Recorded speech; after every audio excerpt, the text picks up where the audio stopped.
नमस्कार दोस्तों, स्वागत है आपका मेरे चैनल कथा कहानियाँ में। मैं आ गया हूँ आपके लिए एक नई कहानी लेकर, जिसका नाम है राजा और प्रजा। तो चलिए कहानी को शुरू करते हैं। संत महात्मा और उनको पहचानने वाले बहुत ही दुर्लभ हैं। आज तो दंभ, पाखंड और बनावटीपन इतना हो गया है कि असली संत महात्माओं को पहचानना अत्यंत ही कठिन कार्य हो गया है। पर सच्चे जिज्ञासु को पता लगता है, भगवान कृपा करते हैं तभी उनको पहचाना जा सकता है। अब उनकी पहचान क्या हो, हम उनकी पहचान नहीं कर सकते, हम तो अपनी पहचान कर सकते हैं। तो एक कहानी है।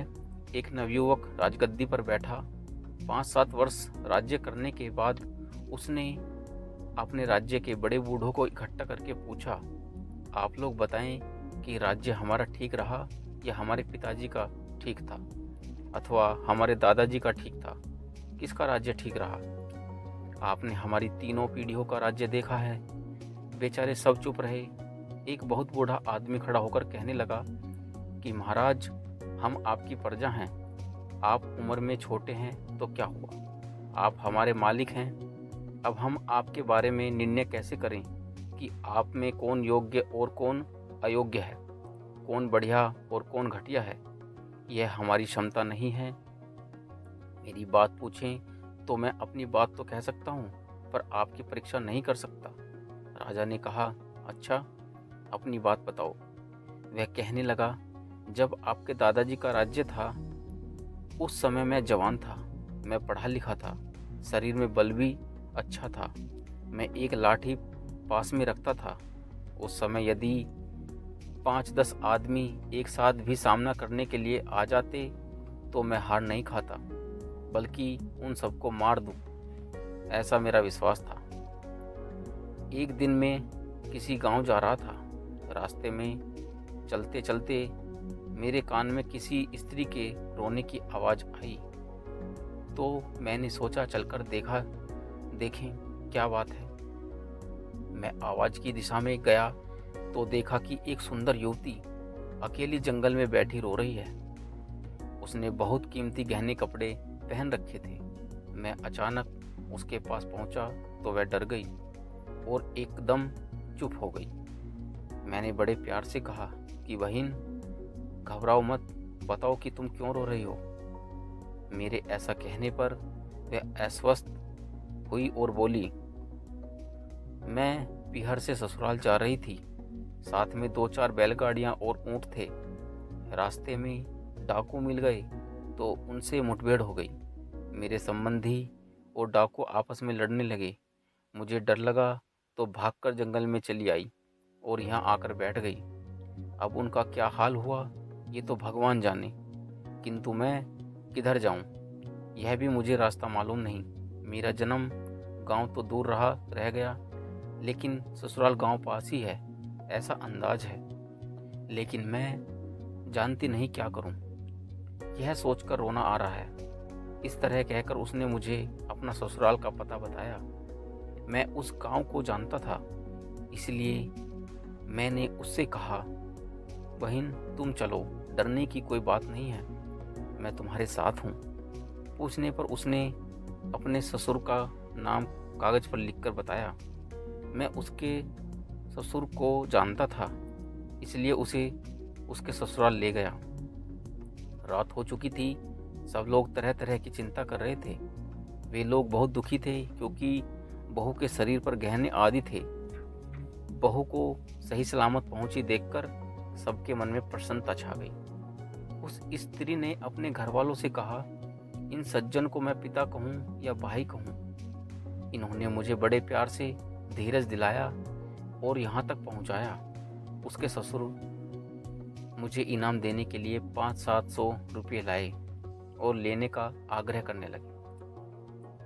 मैंने अपना कर्तव्य समझकर यह काम किया था कि कोई दुखी है तो उसका दुख दूर हो जाए, इसलिए मैंने रुपये नहीं लिए।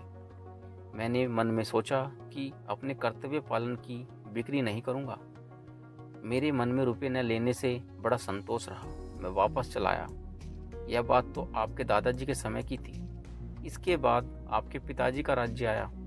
उनके राज्य काल के 5-7 वर्ष बीतने पर एक बार मेरे व्यापार में बड़ा घाटा लगा, धन की तंगी हुई, तो मेरे मन में बात आने लगी कि उस समय इतना अच्छा अवसर मिला था। 10-15 हजार का तो गहना ही था, अकेली स्त्री थी, एक थप्पड़ मारता तो सारा गहना जेवर मिल जाता।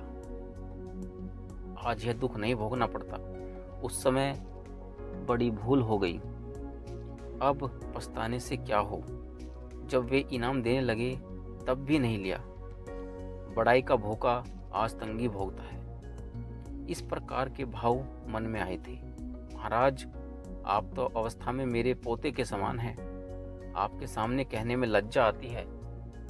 अब तो मन में ऐसे भाव आ रहे हैं कि उस समय उस स्त्री को समझा बुझाकर या धमकाकर अपनी स्त्री बना लेता तो आज वह मेरी सेवा करती और धन भी मिल जाता।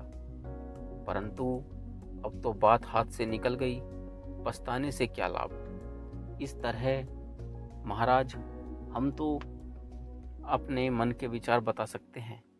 आप राजाओं का निर्णय कौन करे? आपका निर्णय करने की ताकत हम में कहाँ। राजा समझ गया कि बूढ़ा बड़ा बुद्धिमान है। यथा राजा तथा प्रजा, यह बात भी कह दी और हमें रुष्ट भी नहीं किया। इस तरह संतों की पहचान हम नहीं कर सकते कि ये कहाँ तक पहुँचे हुए हैं, किंतु उनके पास जाने से हमारे मन में मच रही हलचल शांत होती हो, बिना पूछे शंकाओं का समाधान होता हो, मन में संतोष होता हो, अपने में देवी संपदा के गुण आते हों, अर्थात दया, क्षमा, उदारता, त्याग, संतोष, नीति, धर्म आदि का वृद्धि होती हो, दुर्गुण, दुराचार दिखने लगे और घटने लगे।